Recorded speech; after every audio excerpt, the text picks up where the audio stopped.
É bem provável que nos últimos meses você tenha ouvido falar com bastante frequência que o Banco Central vem reduzindo a taxa de juros da economia brasileira.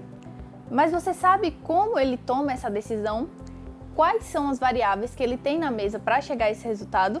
Bom, o Banco Central atua sob o chamado regime de metas de inflação, que é uma regra de condução para as suas decisões sobre a política monetária brasileira.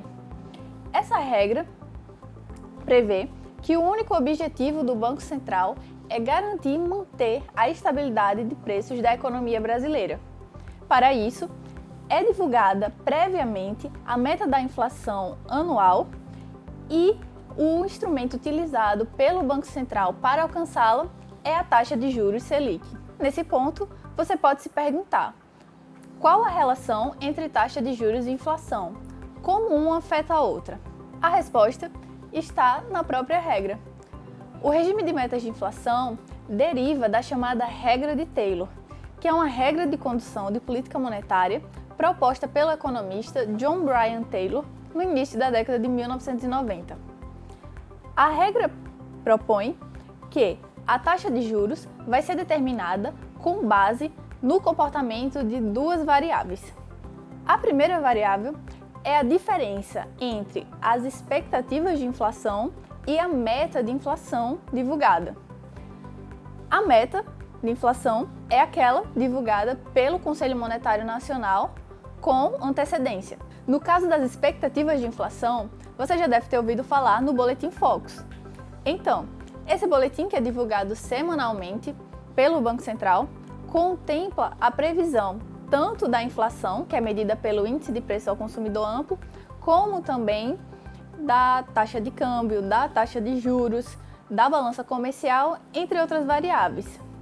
E essas previsões são feitas por analistas, empresas e bancos, entre outros tipos de agentes. E por esses agentes estarem no fronte da economia, eles comporem de fato a atividade econômica, as expectativas de inflação passam a ser o que a gente chama de âncora nominal da política monetária.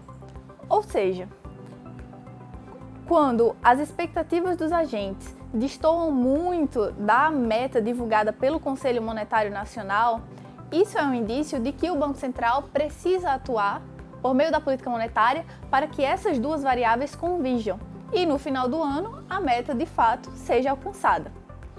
Entretanto, ainda existe uma outra variável que vai influenciar no comportamento da taxa de juros, que é o hiato do produto.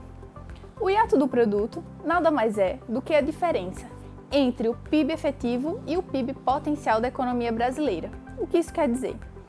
Ele vai medir exatamente o quanto que foi efetivamente produzido de bens e serviços na economia e o que poderíamos ter produzido caso utilizássemos toda a capacidade produtiva do país, considerando máquinas, equipamentos e mão de obra disponível. Quando o PIB efetivo está acima do PIB potencial, isso quer dizer que a atividade econômica está aquecida. E quando isso ocorre, há uma pressão sobre os preços da economia, já que possivelmente a demanda vai estar muito maior do que a nossa capacidade produtiva permite produzir. Por isso, o hiato do produto é inserido na regra de Taylor. Mas agora você pode estar se perguntando: ok, já sei como a taxa de juros é determinada, mas como a sua alteração chega até a inflação? E é aí onde nós invertemos a relação e apresentamos o que chamamos de canais de transmissão da política monetária. De acordo com o Banco Central, a própria taxa de juros é um canal de transmissão, assim como a taxa de câmbio, o mercado de crédito, salários, poupança e a demanda agregada, que é composta pelo consumo das famílias, os gastos do governo, os investimentos feitos pelas empresas e as demandas do setor externo. Bom, então para entender como funcionam esses canais de transmissão, vou escolher dois que são muito conhecidos pela maioria das pessoas, que é o mercado de crédito e a taxa de câmbio. Em relação ao mercado de crédito, supondo que o Banco Central anuncie um aumento da taxa de juros, isso implica em um aumento do custo dos empréstimos para a população, além de que, a essa nova taxa, as pessoas podem preferir aplicar o seu dinheiro ao invés de tê-lo disponível para consumir. Isso implica em menos dinheiro circulando na economia e uma menor inflação. No caso da taxa de câmbio, supondo que o Banco Central anuncie uma redução da taxa de juros, isso implica que os títulos brasileiros estão relativamente menos atrativos do que os títulos dos países desenvolvidos, por exemplo. E, além disso, por se tratar de um país emergente, os investidores estrangeiros requerem um prêmio de risco por estarem investindo seu dinheiro aqui no Brasil. Nesse cenário de uma redução da taxa de juros, portanto, é esperado que ocorra uma retirada do capital estrangeiro do país, fazendo com que a taxa de câmbio se eleve. Nesse caso, isso impacta diretamente os preços de matérias-primas, máquinas e equipamentos que são utilizados na produção interna. E esse aumento de custos vai ser repassado diretamente para os preços dos produtos negociados internamente, exercendo aí uma pressão sobre a inflação. E esse fenômeno é exatamente o que chamamos de pass-through ou repasse cambial. Temos então os canais por meio dos quais a política monetária surte efeito na inflação.